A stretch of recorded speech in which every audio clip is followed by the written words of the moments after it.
Hello बच्चों, कैसे हो आप सब। मेरा नाम अविनाश श्रीवास्तव और आप देख रहे हैं प्यारा सा YouTube channel Avinash chemistry classes. आज बच्चों हम थर्मोडायनेमिक का पार्ट 3 आप लोगों के लिए लेकर आए हैं और फिर मैं वही बात कहना चाहता हूँ कि अब इस टॉपिक को क्लियर किया जाएगा। और मैं बार बार कहता हूँ कि कॉपी कलम लेके बैठा करिए और साथ ही साथ में जो भी डाउट हो आप पूछते रहिए। और पूछने का मैंने तरीका भी बताया है कि आप हमारे पास डायरेक्ट मैसेज भी कर सकते हैं इंस्टाग्राम पे, और हमारा चैनल भी है टेलीग्राम पे, और कहा जाए तो इंस्टा आईडी भी है अविनाश केमिस्ट्री क्लासेस, दोनों एक ही नाम पे है। ठीक है। और आइए आपका अपना प्यारा YouTube channel Avinash chemistry classes से। और आज हम आपको स्टार्ट करेंगे बीएससी पार्ट 2 थर्मोडायनेमिक का पार्ट 3 स्टार्ट करेंगे। पार्ट 3 इस वीडियो में हम लोग जानेंगे कि इंटरनल एनर्जी क्या होता है। क्योंकि देखो, मैंने बताया था कि जो थर्मोडायनेमिक होता है, थर्मोडायनेमिक फर्स्ट के लिए जानने के लिए क्या क्या टूल्स हमको आवश्यक पड़ेंगे, हमारी कौन कौन सा टूल्स नेसेसरी रहेगा, इस सब चीज़ को मैं पहले बता रहा था। ठीक है। अभी थर्मोडायनेमिक का फर्स्ट लॉ नहीं आया। थर्मोडायनेमिक का फर्स्ट लॉ कब आएगा? जब हम ये लास्ट टॉपिक इंटरनल एनर्जी पढ़ा देंगे, तब जाके आपका थर्मोडायनेमिक फर्स्ट लॉ आएगा। ठीक है। क्योंकि मैंने इसके पहले वीडियो में मैंने स्टेट फंक्शन, पाथ फंक्शन और इसके प्रोसेस के बारे में एक्सेट्रा मैं ये सब चीज़ें बता चुका हूँ। ठीक है। अगर आपने नहीं देखा है तो आप फिर जाके वीडियो डालिए। मैंने अविनाश केमिस्ट्री क्लासेस जो चैनल है, आपका अपना चैनल है, आप वहाँ जाकर देख सकते हैं। ठीक है। कोई दिक्कत नहीं है, आप पढ़िए, डाउट देखिए, कोई भी डाउट हो क्लियर करिए। डाउट अगर नहीं क्लियर रहा तो आपका कोई टॉपिक क्लियर नहीं हो पाएगा। ठीक है। क्योंकि केमिस्ट्री में बता चुका हूँ, बार बार कहता हूँ कि केमिस्ट्री देखो बहुत कंपलसरी है। चाहे आप आईआईटी का पेपर दीजिए या नीट का पेपर दीजिए, या तो बीएससी करिए, बीएससी में मैथ रहिए या बायो रहिए, दोनों के लिए कंपलसरी है। ठीक है। तो चलिए आज इंटरनल एनर्जी से स्टार्ट करते हैं। ठीक है। कोई दिक्कत? चलो देखो, मैं आज बात करूँगा इंटरनल एनर्जी के बारे में। अच्छा बेटा, बता दें कि इंटरनल एनर्जी जो है, जो इंटरनल एनर्जी टॉपिक हम लोग पढ़ रहे हैं, ये इंटरनल एनर्जी के बारे में जानने, देखो सबसे पहले तो आप ये समझ गए होंगे कि इंटरनल एनर्जी किसके बारे में बात कर रहा है। इंटरनल एनर्जी किसके बारे में, मतलब इंटरनल का मतलब क्या होता है? आंतरिक। क्या होता है? आंतरिक। और एनर्जी का मतलब क्या होता है? ऊर्जा। यानी कि आंतरिक ऊर्जा के बारे में हम लोग को क्या करना है? डिस्कस करना है कि थर्मोडायनेमिक में आंतरिक ऊर्जा क्या है। देखिए, इंटरनल एनर्जी सबकी होती है। जैसे हमारी बॉडी की अपनी इंटरनल एनर्जी, आपकी बॉडी की अपनी इंटरनल एनर्जी है, तो वो थर्मोडायनेमिक में बात किया जाएगा तो आपको पता है कि थर्मोडायनेमिक में हम हमेशा बात करते हैं सिस्टम और सराउंडिंग को लेके। किसकी बात करेंगे? सिस्टम और सराउंडिंग को लेके। तो बेटा सिस्टम और सराउंडिंग पे ही इंटरनल एनर्जी की बात करेंगे। ठीक है। समझेंगे, क्योंकि मैं बताता हूं कि जो भी अगर केमिस्ट्री है, जब तक एग्जाम्पल ना देना तब तक समझ नहीं आने वाला। चाहे हम हो या आप हो, बिना एग्जाम्पल के नहीं समझने वाले। ठीक है। तो देखो, जो इंटरनल एनर्जी है, यहां पर मैं आपको दिखाता हूं। जो इंटरनल एनर्जी, मैं हेडिंग डाल दूं, सॉरी उठा दिया। क्या होता है? क्या बता सकते हैं इंटरनल एनर्जी क्या होता है? नहीं बता सकते तो मैं आपको बता ही रहा हूं। इंटरनल एनर्जी बेटा जैसे आंतरिक ऊर्जा, जैसे हमारे बॉडी के अंदर जो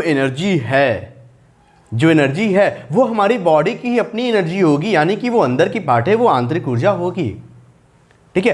तो वैसे हम बात किया जाए कि कोई सिस्टम हमने लिया थर्मोडायनेमिक में, सिस्टम के अंदर जितने भी अमाउंट ऑफ हीट होंगे वो एनर्जी होंगे किसी भी दिए गए टेम्परेचर और प्रेशर, कांस्टेंट प्रेशर पे। देखो तीन चीज होता है, टेम्परेचर, प्रेशर और मोस। टेम्परेचर कांस्टेंट करेंगे तो प्रेशर मोस नहीं कांस्टेंट होंगे, प्रेशर करेंगे तो प्रेशर कांस्टेंट करेंगे तो टेम्परेचर और मोस नहीं होंगे, मोस कांस्टेंट करेंगे टेम्परेचर और प्रेशर फ्री रहेंगे। बात समझ रहे ना?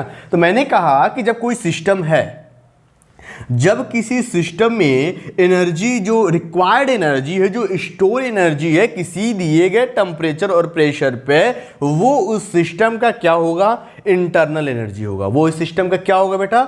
इंटरनल एनर्जी होगा। जैसे समझो कि हम लोग की आज कंडीशन है, या कि मान जाओ कि विंटर या समर जो भी है, हाँ, जो चल रहा है, तो बताओ जैसे हमारी बॉडी है, बॉडी के अंदर जो भी हम खाना लेते हैं, जो भी न्यूट्रिशंस लेते हैं, वो हमारे अंदर की एनर्जी प्रोवाइड करेगा। ठीक है। वो हमारी इंटरनल एनर्जी होगी।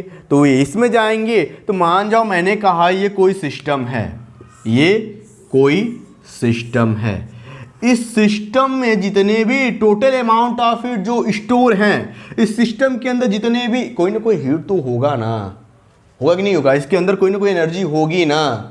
वही बात मैं कह रहा हूं कि इस सिस्टम के अंदर जितने भी अमाउंट ऑफ हीट जो रिक्वायर्ड हैं, ये रिक्वायर्ड हीट किसी दिए गए टेम्परेचर और प्रेशर, देखो टेम्परेचर प्रेशर को आप निगलेक्ट नहीं कर सकते हो, किसी दिए गए टेम्परेचर कांस्टेंट प्रेशर, यही तो कर सकते हो, किसी दिए गए टेम्परेचर कांस्टेंट प्रेशर पे जो टोटल अमाउंट ऑफ हीट है जो इस सिस्टम के द्वारा स्टोर किया गया है, रिक्वायर्ड किया गया है, वही इस सिस्टम का क्या कहलाएगा, इंटरनल एनर्जी। क्या कहलाएगा बेटा, इंटरनल एनर्जी।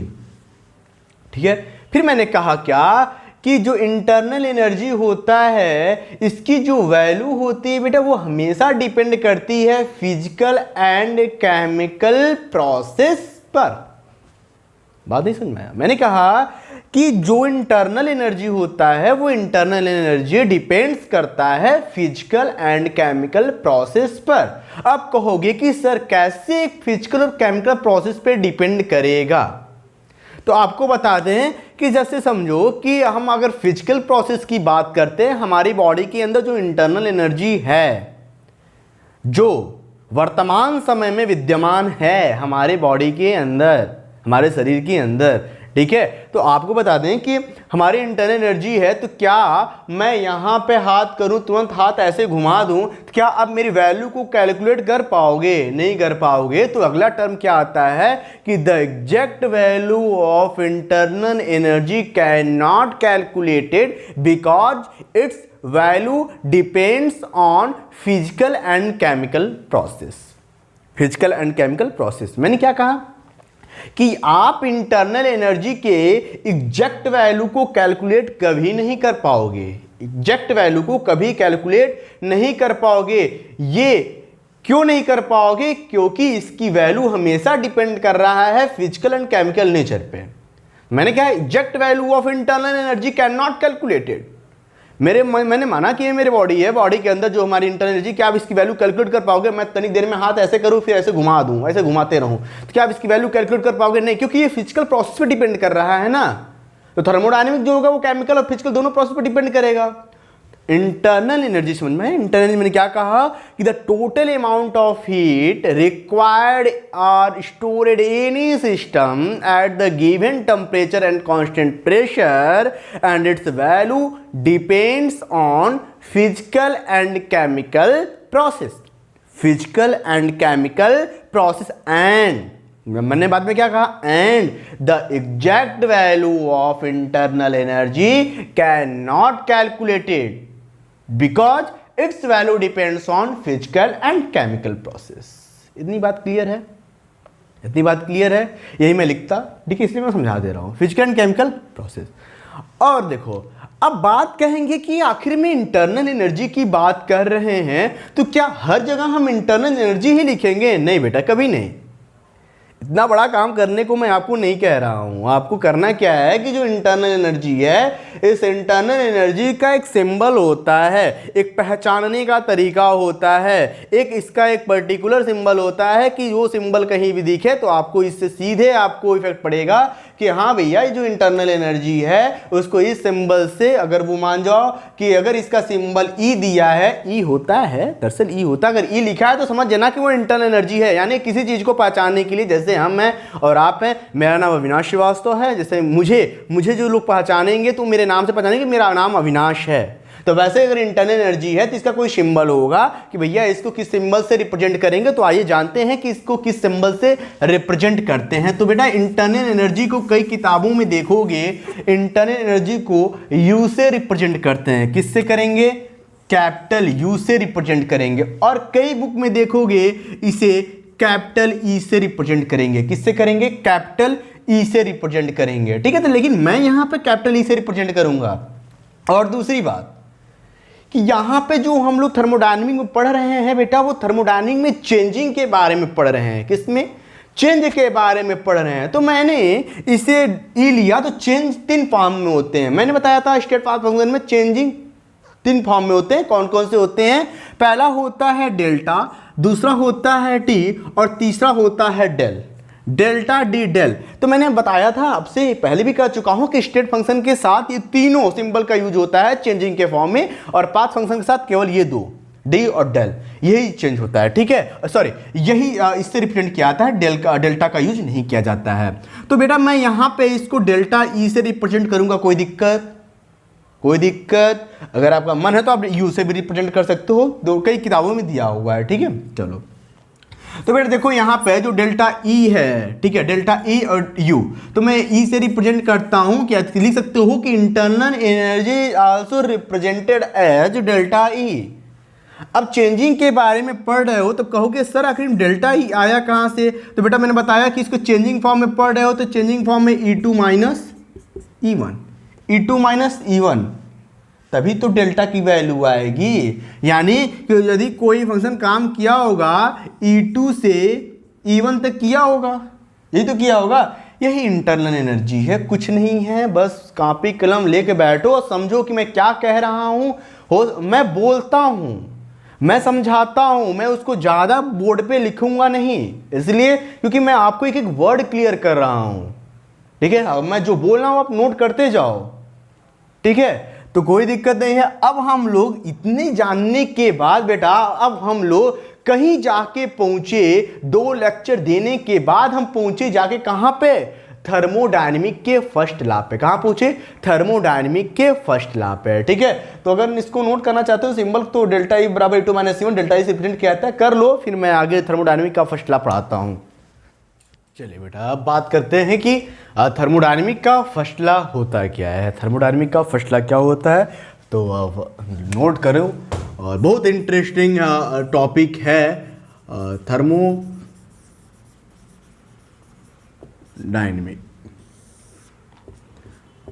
फर्स्ट। अब कहीं जाके स्टार्ट हुआ कि थर्मोडायनेमिक फर्स्ट लॉ है क्या, वो से लॉ है थर्मोडायनेमिक फर्स्ट लॉ क्या, लेकिन जो हमारे बीएससी सेकेंड ईयर में आवश्यक है हम उसको पढ़ेंगे, ठीक है। क्या करेंगे? उसको पढ़ेंगे, हाँ बहुत सही। बस ऐसे ही आप लोग समझते रहिए, ठीक है। तो अगर आप लोग पढ़ेंगे, डाउट कुछ क्वेश्चन होगा पूछेंगे, देखो मैं क्वेश्चन भी सॉल्व कराऊंगा, ऐसा नहीं कराऊंगा, लेकिन ये चैप्टर समाप्त होने के बाद, ठीक है। तो थर्मोडायनेमिक बहुत अच्छा क्वेश्चन बनता है, और कंपटीशन के पॉइंट ऑफ व्यू से बेटा बहुत इंपॉर्टेंट है। अगर आप कहीं एंट्रेंस भी देते हैं, या फिर कहीं नेटिव में जाते हैं, या फिर किसी कंपटीशन में बैठते हैं साइंस से रिलेटेड कंपटीशन में, तो बनना है, फिक्स है। थर्मोडायनेमिक का फर्स्ट लॉ कहता क्या है? क्या आपको किसी को पता है थर्मोडायनेमिक का फर्स्ट लॉ क्या कहता है? पता तो होगा बेटा, क्योंकि आप लोगों ने इंटर पढ़ के आया है। नहीं आया है, या इंटर वाले बच्चे भी पढ़ रहे होंगे, तो मैं उनको बता दूं, मैं एक एक टॉपिक बताते ही चलूंगा, लेकिन कुछ आप बताएंगे तो मज़ा आएगा, ठीक है। तो थर्मोडायनेमिक का फर्स्ट लॉ कहता क्या है कि energy are not created not destroyed, only one transfer to one form to another form. नहीं समझ में आया? मैंने कहा कि according to thermodynamic first law, according to thermodynamic first law, energy are not created and not destroyed, only one transfer to one form to another form, that's thermodynamic first law.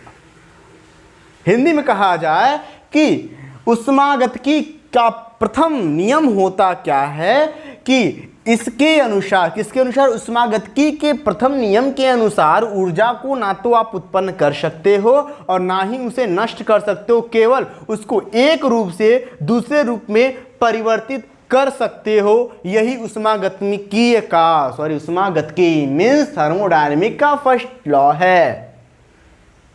तब तो simple सा है कि according to thermodynamic first law, energy are not created not destroyed, only one transfer to one form to another form, that is the thermodynamic first law. लेकिन हम बात करेंगे कि इसका फार्मूला क्या होता है। मैं लिख दूं भाई, कई लोग कह रहे होंगे सर लिख नहीं रहे हैं, बोर्ड ले लिए हैं, केवल बोलना ही था तो बोलते जाते लिख दे रहे हैं। देखो बेटा समझना बहुत ज़रूरी होता है, नोट्स तो हम प्रोवाइड करेंगे ही करेंगे, ठीक है। तो जो पढ़ा रहा हूँ, जिसके पास नोट्स नहीं है, वो हमारे पास कमेंट बॉक्स में मैसेज करें कि सर हमें इस पर नोट्स नहीं है, ठीक है। अगर मुझे अगर वो किए रहेंगे, अगर वो Avinash chemistry classes Insta ID है जो, उस पर अगर आपने मैसेज किया कि सर, या फिर इस कमेंट बॉक्स में करें, तो मैं वहाँ पे अपलोड कर दूंगा, ठीक है, जो चीज़ की आवश्यकता होगी। चलो देखो थर्मोडायनेमिक का फर्स्ट लॉ कहता क्या है कि अब देखो मैं यहाँ लिखता हूँ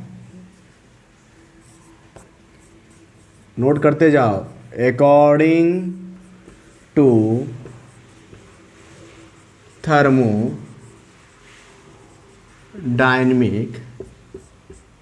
first law, according to thermodynamic first law, energy not created and not destroyed, only transfer one form to another form. Clear? मैंने क्या कहा? According to thermodynamic first law energy not created, ना तो इसे बनाया जा सकता है और ना ही इसे नष्ट किया जा सकता है, सिर्फ इसे एक फॉर्म से दूसरे फॉर्म में परिवर्तित किया जा सकता है। फल क्या, इसका फार्मूला क्या होता है? फार्मूला होता है कि मैंने इसमें देखो क्या क्या फार्मूला कैसे बनता है। मैंने किसकी बात किया? एनर्जी मीन्स इंटरनल एनर्जी, तो मैंने यहां बात किया डेल्टा ई। फिर मैंने क्या कहा? जब energy not created not destroyed, only for transfer to one form to another form, transfer के कुछ वर्क करेगा, हीट की बात हो रही है, डेल्टा ई बराबर क्यू प्लस डब्ल्यू। ये होता है थर्मोडायनेमिक का फर्स्ट लॉ। थर्मोडायनेमिक का फर्स्ट लॉ होता है डेल्टा ई बराबर, अगर आप यू से लिखते हो तो डेल्टा यू बराबर Q plus W, where E is the internal energy, Q is the heat, W is the work. यही तो है। लेकिन ये work done on the system पे है ना, work done on the system ने कार्य करने का तरीका बताया था कि एक सिस्टम पर कार्य किया जाता है और एक सिस्टम के द्वारा कार्य किया जाता है। तो डेल्टा ई बराबर Q plus W, in case मैं लिखता हूं, इन केस कुछ केस में ऐसे होंगे, डेल्टा ई बराबर Q minus W, delta E बराबर क्यू माइनस, कई केस में अप्लाई होंगे डेल्टा ई बराबर क्यू माइनस डब्ल्यू। ठीक है, कोई दिक्कत रहेगा नहीं। तो लेकिन आपको बता दें बेटा कि मैक्सिमम जो काम होता है work done by the system होता है, सिस्टम के द्वारा कार्य किया जाता है, मैक्सिमम यही यूज होगा। ठीक है, मैं भी कैसे इनकेस ये दोनों यूज होता है, कहीं ना कहीं अपनी आवश्यकता के अनुसार जहां पे जिसका यूज होगा वो करेगा। तो यही रहा internal energy. Thermodynamic first law का जो थर्मोडायनेमिक फर्स्ट लॉ है वो कहता क्या है? सिंपल सा यही है कि इसके अनुसार ना तो आप ऊर्जा को बना सकते हो ना ही ऊर्जा को नष्ट कर सकते हो, केवल एक रूप से दूसरे रूप में परिवर्तित कर सकते हो। यही आपका थर्मोडायनेमिक का फर्स्ट लॉ है और इसका फार्मूला डेल्टा ई बराबर क्यू प्लस डब्ल्यू है, इन केस में डेल्टा ई बराबर क्यू माइनस डब्ल्यू। और वहां पर आपको बताएंगे। अब एक बात याद रखना बेटा, अब जितना भी पढ़ोगे थर्मोडायनेमिक फर्स्ट लॉ में, जितना भी पढ़ोगे थर्मोडायनेमिक फर्स्ट लॉ में, बेटा बता दें कि ये जो डेल्टा ई बराबर क्यू प्लस डब्ल्यू या डेल्टा ई बराबर क्यू माइनस डब्ल्यू, ये हमेशा आपके लिए ब्रह्मास्त्र के रूप में साबित होगा। बिना इसके आप कोई इक्वेशन सॉल्व नहीं कर सकते हो। और इसका यूज कैसे होगा मैं आपको बताऊंगा, क्योंकि ये एक ब्रह्मास्त्र है कि एक निशाना लगाओ, ठीक है, वो कभी चूकता नहीं निशाना को। तो वैसे यही है। अब अगर हम एंथैल्पी, अब इसके बाद हम पढ़ेंगे एंथैल्पी। अब एंथैल्पी में कैसे इसका यूज होता है अब इसको हम डिस्कस करेंगे। तो फटाफट इसका स्क्रीनशॉट ले लो बेटा। चलो, अब मैं बात किया एंथैल्पी को हमको बताना है, तो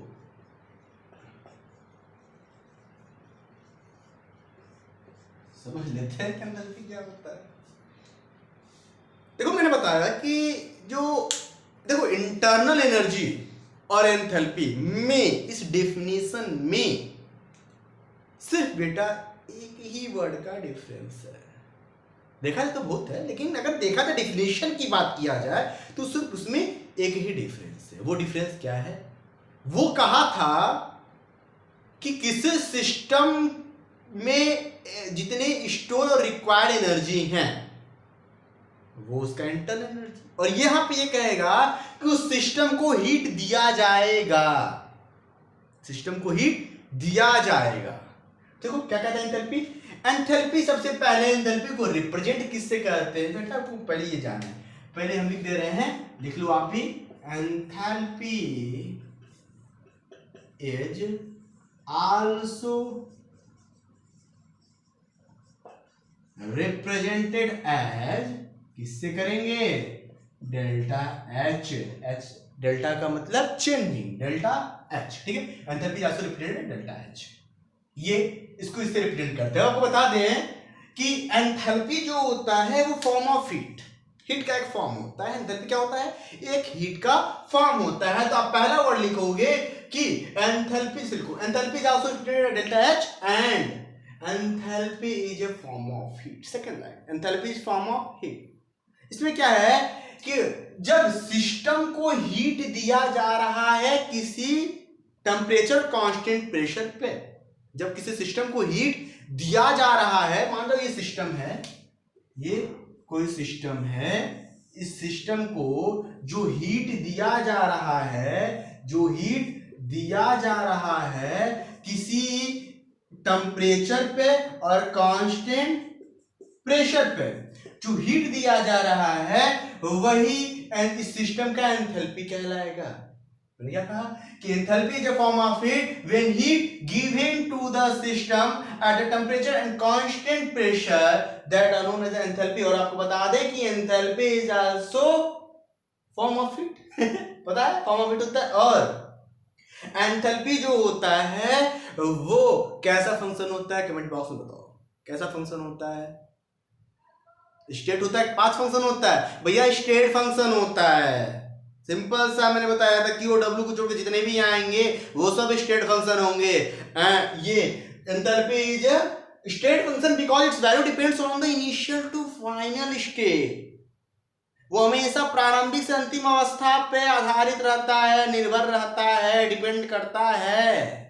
तो वो क्या कहलाएगा? स्टेट फंक्शन है। इसलिए एंथैल्पी क्या कहा कि enthalpy is a form of heat when heat given to the system at a temperature and constant pressure. ठीक है, एंथैल्पी यही होता है। और आपको बात करें एंथैल्पी को सॉल्व किया जाना, ये तो डिफिनेशन रहा कि एंथैल्पी फॉर्म ऑफ हीट होता है जब सिस्टम को हीट दिया जा रहा है किसी टेम्परेचर कांस्टेंट प्रेशर पे, वो उस सिस्टम का एंथैल्पी कहलाता है। और मैंने ये भी बताया कि ये जो एंथैल्पी होता है ये क्या होता है? स्टेट फंक्शन होता है। स्टेट फंक्शन इसलिए होता है क्योंकि इसका वैल्यू किस पर डिपेंड कर रहा है? Initial to final state. कहां पे? इनिशियल टू फाइनल स्टेट पे। इसलिए स्टेट फंक्शन है। ठीक है, आएगा पूछेगा कि स्टेट फंक्शन है पाथ फंक्शन, तो आपको हमेशा कहना है भैया छोड़ो यार, स्टेट फंक्शन होता है। ठीक है, क्योंकि क्यों होगा भाई? क्योंकि ये हमेशा इनिशियल टू फाइनल स्टेट पे डिपेंड करेगा। देखो अब इसके हमें कुछ फार्मूले होते हैं, जैसे कि आपने इंटरनल एनर्जी में देखा डेल्टा ई बराबर क्यू प्लस डब्ल्यू। तो यहाँ पे जो होता है, यहाँ पे इसका जो फार्मूला होता है बेटा होता है, इसका प्रूफ करना है डेल्टा एच बराबर delta E plus P delta भी। ये इसका फार्मूला होता है किसका? एंथैल्पी का। ये मैंने बताया तो आपको रटने वाला है, लेकिन मैं नहीं, रटने वाला काम तो मैं बिल्कुल नहीं कराने वाला आपसे।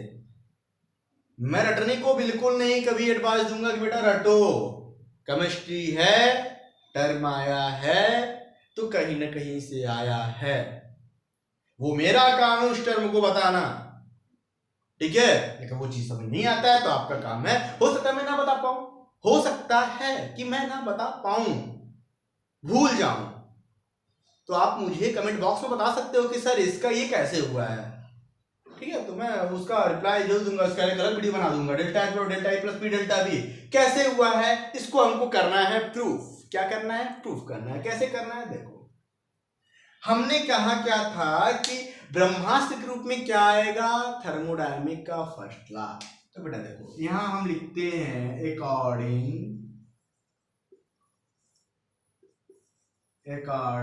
थर्मोडायनेमिक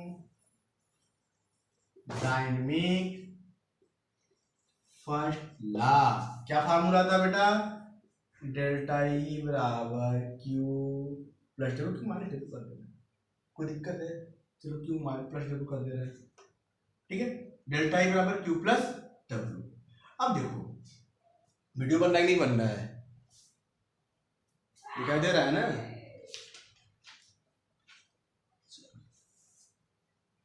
डेल्टा ई बराबर क्यू प्लस डब्ल्यू क्या है? ये थर्मोडायनेमिक का फर्स्ट लॉ मैंने बताया था कि ये सिस्टम क्या था, ये इसके हमको प्रूफ करना है कि ये कैसे होगा। डेल्टा बराबर क्यू प्लस डब्ल्यू। अब क्या करेंगे? अब देखो प्रूफ कैसे करना है। ये क्यू को हम यहां कर सकते हैं, क्यू बराबर यहां जाएगा डेल्टा ई माइनस डब्ल्यू। हुआ? कोई दिक्कत नहीं? चलो क्यू बराबर अच्छा बेटा बताओ, मैंने जब वर्क एंड नीड पढ़ाया था सेकंड लेक्चर में, मैंने बताया था डब्ल्यू की वैल्यू हम पी डेल्टा भी लिख सकते हैं, माइनस पी डेल्टा भी लिख सकते हैं, लिखते नहीं लिखते हैं, मैंने पढ़ा था, नहीं देखा तो आप देखना। तो इस डब्ल्यू की वैल्यू को हम माइनस पी डेल्टा भी लिखते हैं, तो minus minus plus P delta भी हुआ कि नहीं हुआ। फिर मैंने क्या कहा कि जो इंटरनल, देखिए बहुत बड़ा हो जाएगा, लेकिन मैं आपको थोड़ा सा उसको शॉर्ट में समझा रहा हूँ कि कैसे आएगा। तो कुल मिलाकर यही है कैलकुलेशन, मैं आपको इसलिए बता रहा हूँ। क्यू बराबर delta E plus P delta भी। तो मैंने एक वर्ड क्या बोला था कि enthalpy is also form of heat, enthalpy is also form of heat, ठीक है। तो अब देखो ये ई है, delta E plus P delta भी, तो enthalpy is also form of heat, तो मैंने हीट का नाम लिया। हीट को किससे रिप्रेजेंट करते हैं, क्यू से, जबकि एंथैल्पी इसी का फॉर्म है, यानी कि क्यू क्या है, बराबर एच के है। एंथैल्पी क्या है, तो क्यू की जगह एच लिख सकते हैं, बिल्कुल लिख सकते हैं बेटा, क्यों नहीं लिख सकते हैं। यहाँ पे डेल्टा का यूज नहीं करेंगे, क्यों नहीं करेंगे, यहाँ पे मैंने डेल्टा का यूज किया, क्यों किया, क्योंकि ये पाथ फंक्शन है, ये क्या है, स्टेट फंक्शन है, ठीक है। तो देखो, तो क्यू की जगह मैं क्या लिख दूं, डेल्टा एच लिख दूं, चेंजिंग के फॉर्म में है। या पहले समझो, मैं डेल्टा नहीं लिखा, एच लिखा, एच बराबर delta E plus P delta किया, चेंजिंग के फॉर्म में लिखू डेल्टा एच बराबर delta E plus P delta भी, मैच किया। डेल्टा एच बराबर delta E plus P delta भी थर्मोडायनामिक फर्स्ट क्लास से प्रूव हुआ कि एंथैल्पी क्या आता है, enthalpy also represent delta H and the heat given to when heat given to the system at the constant temperature and pressure, and its value depend, and it is also a state function because its value depends on the initial to final state। Formula मैंने दिया according to thermodynamic first law, लिखा मैंने delta E बराबर Q plus W, Q लिखा, Q को मैंने इधर किया delta E minus W, W की वैल्यू पी डेल्टा वी होता है, तो डेल्टा पी डेल्टा वी होता है, तो क्यू क्या होगा, माइनस माइनस प्लस हो जाएगा, तो डब्ल्यू जब पी डेल्टा वी हो जाएगा, तो क्यू के heat also form of enthalpy है, या enthalpy also form of heat है, तो क्यू को जब मैंने एच लिख दिया, चेंजिंग के फॉर्म में लिखा डेल्टा एच बराबर delta E plus P delta we, यही है आपका एंथैल्पी, ये आपका है एंथैल्पी, ठीक है। तो इसको फटाफट नोट कर लो, ठीक है। अब मैं देखो, मैं शॉर्ट वीडियो बना रहा हूँ, इसलिए मैं देखो पढ़ाई है ना, वो ये तो रहता है 1 घंटा 1.5 घंटा लेक्चर रहती है, तो मैं शॉर्ट वीडियो बना रहा हूँ कि आपको समझ में आए, ठीक है, बोर ना हो। पढ़ाऊंगा मैं सब टॉपिक, लेकिन इसको टॉपिक वाइज, इसको वीडियो बाय वीडियो में डालता रहूंगा, ठीक है। तो आज मैं इस वीडियो को यहीं समाप्त करता हूं, इस लेक्चर को मैं यहीं समाप्त करता हूं, और फिर मैं नेक्स्ट वीडियो में मिलूंगा आपसे, ठीक है, और वहां पे आप उसको अच्छे से समझिएगा, ठीक, चलो।